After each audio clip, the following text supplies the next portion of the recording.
Hoje, nós faremos o estudo sobre a pré-história. Este vídeo está dividido em duas partes, parte 1 e parte 2.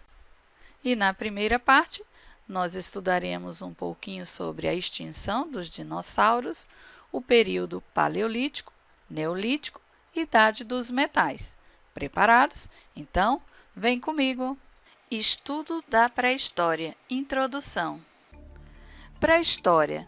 Podemos dizer que a pré-história corresponde ao período da história que antecede a invenção da escrita, evento que marca o começo dos tempos históricos registrados. Antes do homem habitar a Terra, há aproximadamente 140 milhões de anos atrás, quem habitava o nosso planeta? Os dinossauros. Você sabia que a palavra dinossauros vem do grego deinos igual a terrível e sauros igual a réptil ou lagarto, significando lagarto terrível? Foram répteis diferenciados pré-históricos que surgiram há 230 milhões de anos aproximadamente.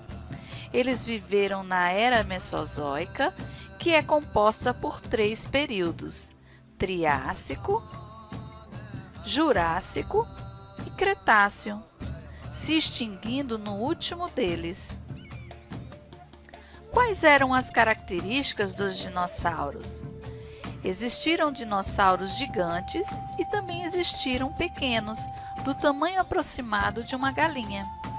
Se dividido em diferentes grupos, possuíam movimentação rápida, resistência à temperatura e podiam ser herbívoros, carnívoros ou onívoros, se alimentando de carne, frutas, plantas e insetos. Vamos pensar um pouco? Será que era possível os dinossauros viverem junto com os seres humanos naquela época? Como nosso Criador pensa em tudo, foi necessário acontecer uma grande catástrofe na Terra. Sabe qual foi? A queda de um grande asteroide sobre o planeta. Foi assim que os dinossauros foram extintos. Segundo alguns estudiosos, a rocha teria um tamanho aproximado de 10 quilômetros, mas com o impacto provocou uma cratera de 180 quilômetros de diâmetro. O evento que causou a extinção dos dinossauros há 65 milhões de anos é associado hoje em dia à cratera no México. O acontecimento teria matado cerca de 70% das espécies na Terra em um curto período de tempo, especialmente os dinossauros. A enorme colisão teria gerado incêndios, terremotos e imensos tsunamis. O gás e a poeira lançados na atmosfera teriam contribuído para a queda das temperaturas globais por muitos anos. Então, depois de milhares de anos, surgiram enfim os primeiros habitantes humanos na Terra, cerca de 2 milhões de anos atrás. Onde moravam o homem pré-histórico, conhecido como homem primitivo ou homem das cavernas? Nas cavernas. E por que moravam nas cavernas? Ainda não sabiam construir suas casas.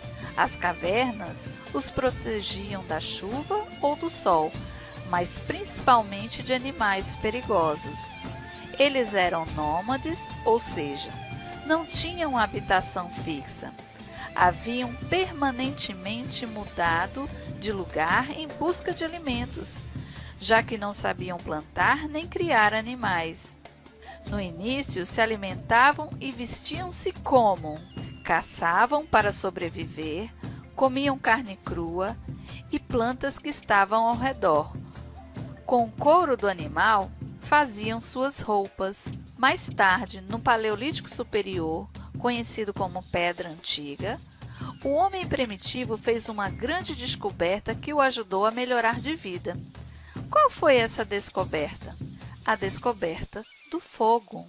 Com a descoberta do fogo, O homem primitivo pôde se proteger do frio, iluminar as cavernas, cozinhar seus alimentos e se protegerem dos animais ferozes, além de outras coisas.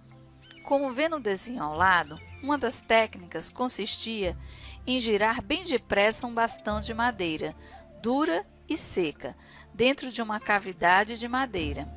O atrito produzia uma faísca, com o qual se acendia um punhado de gravetos ou palha já deixados por perto.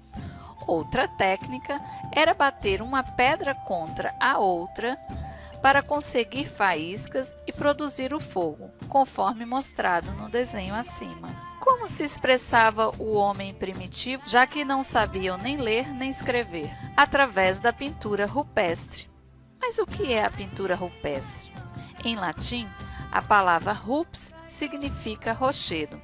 Essa é a origem do termo francês rupestre, que se refere a uma pedra de rocha.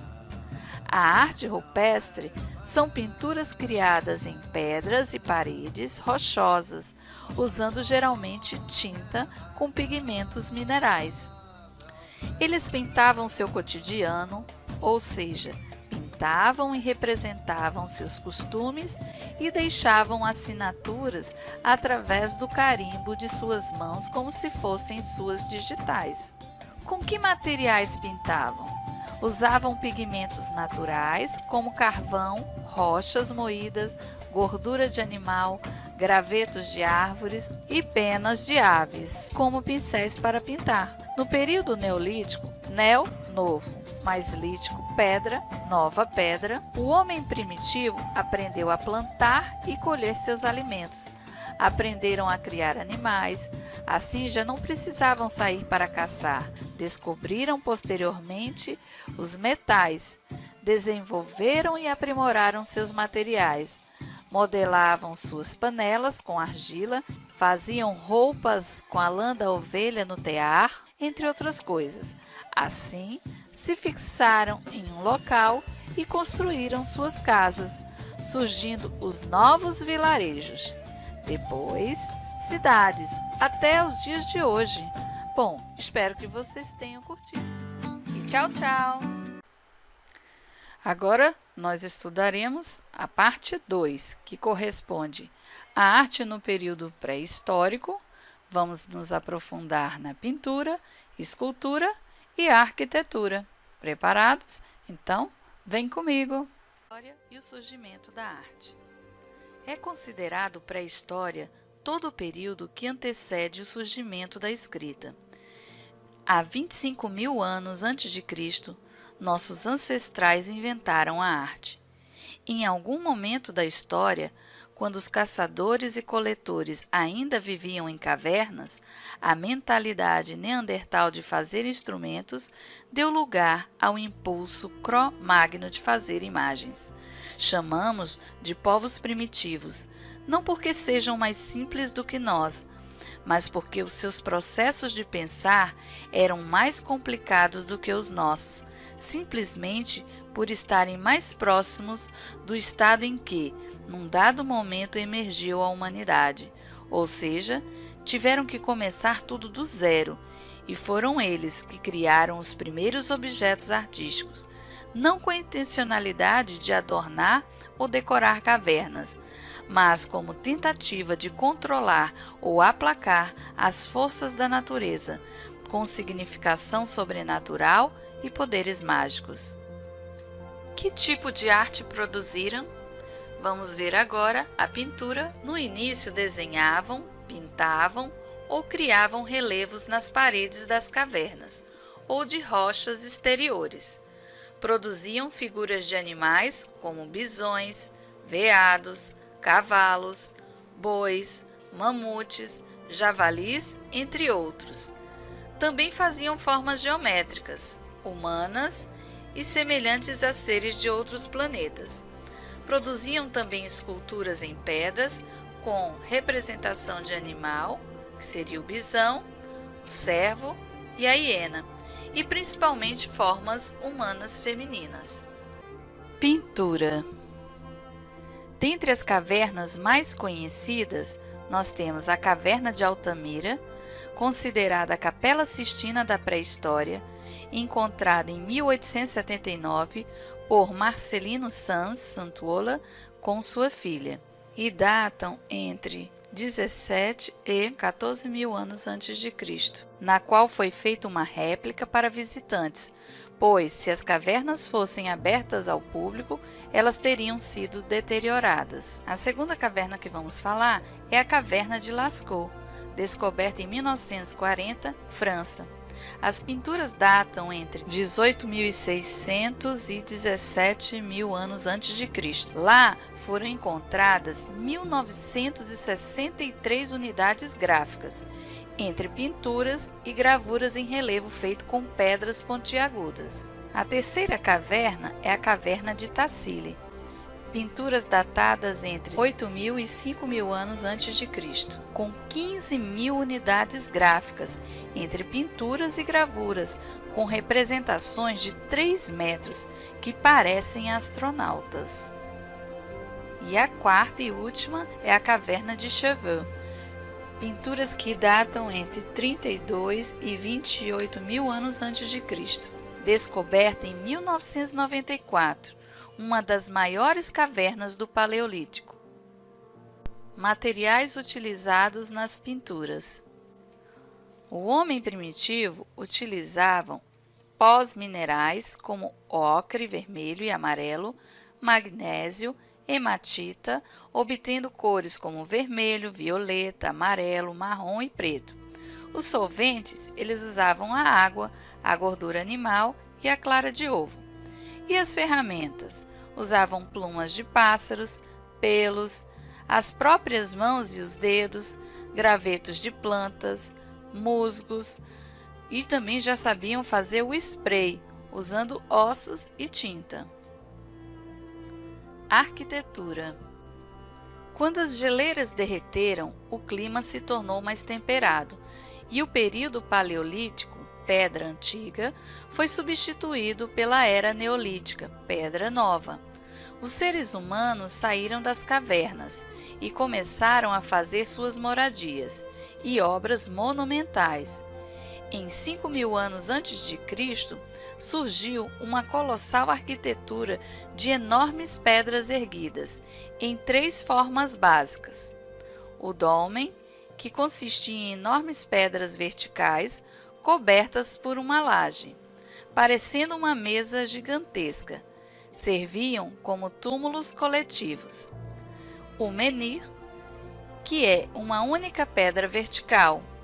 A maior tem 54 metros de altura e pesa 350 toneladas. E o arranjo circular das pedras, como o Stonehenge. Stonehenge. A construção datada de 4.500 anos antes de Cristo aproximadamente. O círculo possui cerca de 30 metros de diâmetro. Essa estrutura circular de pedras ainda hoje é um grande mistério para a humanidade, no qual alguns estudiosos tentam desvendar. O que a princípio se supõe é que se trata de um calendário astronômico muito preciso, com gigantescos portais de granito, e há uma pedra marcando onde o Sol se levanta no solstício de verão. Segundo as teorias do arqueólogo britânico Mike Park Person, Stonehenge era um antigo monumento no centro de um dos maiores complexos religiosos da pré-história, e que foi construído para abrigar os espíritos dos mortos, onde faziam suas homenagens. E ele estava ligado a um outro monumento religioso, com as mesmas configurações, porém de madeira, e onde celebravam a vida. Os monólitos da Ilha de Páscoa. Rapa Nui ou Ilha de Páscoa, situado no sul do Oceano Pacífico, território do Chile. A ilha possui uma área de 163 km² e fica a 3.700 km do Chile. A Ilha de Páscoa é a casa de 887 estátuas de pedra. Apesar de acharmos que as estátuas são compostas apenas por cabeça, Foi descoberto através de escavações que a estátua possuía corpo. Uma das maiores estátuas encontradas possui 21 metros e 270 toneladas, e a segunda maior possui 10 metros e 81 toneladas. O material utilizado para a maioria das esculturas é o chamado tufo, cinza vulcânica comprimida, presentes na ilha. A pré-história no Brasil. Principais sítios arqueológicos. Dentre os principais sítios estão o Parque Nacional da Serra da Capivara, em São Raimundo Nonato, Piauí. O Parque Nacional da Serra da Capivara é a área de maior concentração de sítios arqueológicos do continente americano, além de conter a maior quantidade de pinturas rupestres do mundo. Os artefatos encontrados no local apresentam vestígios de 50 mil anos de idade. Em seguida, nós temos o Parque Nacional do Catimbau, em Pernambuco. O Parque Nacional do Catimbau abriga 30 sítios arqueológicos, sendo o segundo maior parque arqueológico do Brasil. Contém diversas pinturas rupestres, com diferentes técnicas e estilos de pintura. Pedra do Ingá é um monumento arqueológico identificado como Itacoatiara, constituído por um terreno rochoso que possui inscrições rupestres entalhadas na rocha, localizada no município brasileiro de Ingá, no estado da Paraíba. O termo Itacoatiara vem da língua tupi, Itá, pedra, e Coatiara, riscada ou pintada. No caso, pedra riscada. No seu conjunto principal, um paredão vertical de 50 metros de comprimento por 3 metros de altura, e nas áreas adjacentes há inúmeras inscrições cujos significados ainda são desconhecidos.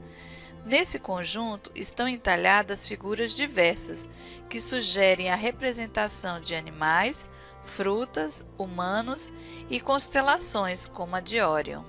E para finalizar, nós temos o Parque Arqueológico do Solstício, em Calçoene, Amapá, o Sítio Arqueológico Pedra Pintada, em Roraima, e o Sítio Arqueológico do Lajedo de Soledade, no Rio Grande do Norte. Vamos agora responder algumas perguntas, fazendo a revisão daquilo que nós já estudamos? Então, a primeira pergunta é: como era o mundo há milhares de anos atrás? Como eram as pessoas? Onde elas moravam? O que comiam? Será que as crianças brincavam? De quê? Que tipo de arte produziram?